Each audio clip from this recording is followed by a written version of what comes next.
भारतीय क्रिकेट प्रेमींसाठी एक मोठी आणि तितकीच चर्चेत असणारी बातमी समोर आली. ती म्हणजे भारताचा स्टार वेगवान गोलंदाज जसप्रीत बुमराह याला आगामी कसोटी मालिकेसाठी संघातून वगळण्यात आलं. अनेक चाहत्यांच्या मनात प्रश्न निर्माण झाला आहे की सध्या जगातील सर्वोत्तम गोलंदाजांपैकी एक असणाऱ्या बुमराहला बाहेर ठेवण्याचं नक्की कारण काय, आणि जर तो संघात नसेल तर त्याच्या जागी प्लेइंग 11 मध्ये नेमका कोणता खेळाडू त्याची जागा भरून काढू शकतो. आजच्या या व्हिडिओमध्ये आपण या सविस्तर विषयावर सविस्तर चर्चा करणार आहोत. नमस्कार, मी मयुरी आणि आपण पाहतात मुंबई आउटलुक. सगळ्यात आधी आपण बोलूया बुमराहला कसोटी संघातून विश्रांती देण्यामागची कारण समजून घेऊयात. पहिलं आणि सर्वात महत्त्वाचं कारण म्हणजे वर्कलोड मॅनेजमेंट, म्हणजेच कामाचा तणाव. जसप्रीत बुमराहची गोलंदाजीची ऍक्शन अत्यंत वेगळी आणि शरीरावर प्रचंड ताण देणारी आहे. गेल्या काही वर्षात तो भारतासाठी कसोटी, एकदिवसीय आणि T20 या तिन्ही फॉर्मॅटमध्ये सातत्याने खेळत आहे. भविष्यात होणाऱ्या ICC टुर्नामेंट्स आणि महत्त्वाचे परदेशी दौरे लक्षात घेता बुमराहला दुखापतीपासून वाचवणं हा BCCI आणि संघ व्यवस्थापनेसाठी अत्यंत गरजेचा मानला जात आहे. दुसरं महत्त्वाचं कारण म्हणजे बुमराहच्या पाठीची दुखापत, ज्याने भूतकाळात त्याला बऱ्याच काळासाठी क्रिकेट पासून दूर ठेवलं होतं. तो पुन्हा एकदा त्याच दुखापतीचा शिकार होऊ नये म्हणूनच निवडकर्त्यांनी त्याला या मालिकेपासून दूर ठेवण्याचा शहाणपणाचा निर्णय घेतला आहे.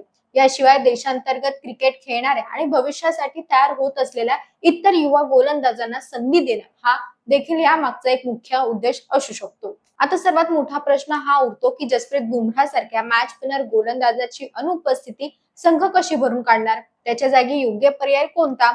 या जागेसाठी निवडकर्त्यांसमोर काही उत्तम पर्याय उपलब्ध आहेत, ज्यामध्ये सर्वात पहिलं आणि प्रमुख नाव येतं ते म्हणजे मोहम्मद शमी आणि मोहम्मद सिराज यांच्यासोबतच संघात स्थान मिळवण्यासाठी धडपड करणाऱ्या युवा वेगवान गोलंदाजांचं. सध्याच्या फॉर्मॅटनुसार बुमराहच्या जागी संघात खेळण्यासाठी आकाशदीप हा अत्यंत योग्य आणि प्रखर पर्याय ठरत आहे. आकाशदीपने देशांतर्गत क्रिकेटमध्ये आणि भारताकडून मिळालेल्या मोजक्या संधीमध्ये आपल्या अचूक टप्प्याने आणि सीम मुवमेंटने सर्वांचं लक्ष वेधून घेतलं. त्याची गोलंदाजीची शैली आणि टप्प्यावर सातत्य बुमराहची बऱ्याच वर्षाची उणीव भरून काढू शकतं. दुसरा एक मजबूत पर्याय म्हणजे शार्दुल ठाकूर किंवा अर्शदीप सिंग याचा विचार करू शकतात.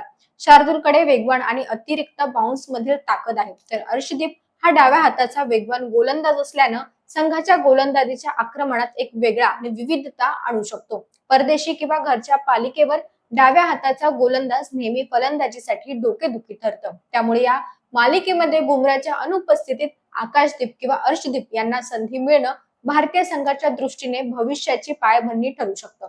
थोडक्यात सांगायचं झालं तर बुमराहला विश्रांती देणं हा संघाच्या दीर्घकालीन फायद्यासाठी घेतलेला एक अत्यंत दूरदर्शी निर्णय आहे. जरी त्याच्यासारख्या गोलंदाजांची उणीव पहिल्या काही सत्रात भासेल, तरी त्यांच्या बेंच स्ट्रेंथची परीक्षा पाहण्यासाठी आणि युवा खेळाडूंना स्वतःला सिद्ध करण्याची ही सुवर्ण संधी आहे. तुमच्या मते बुमराहच्या जागी कोणत्या खेळाडूला प्लेइंग 11 मध्ये संधी मिळायला हवी?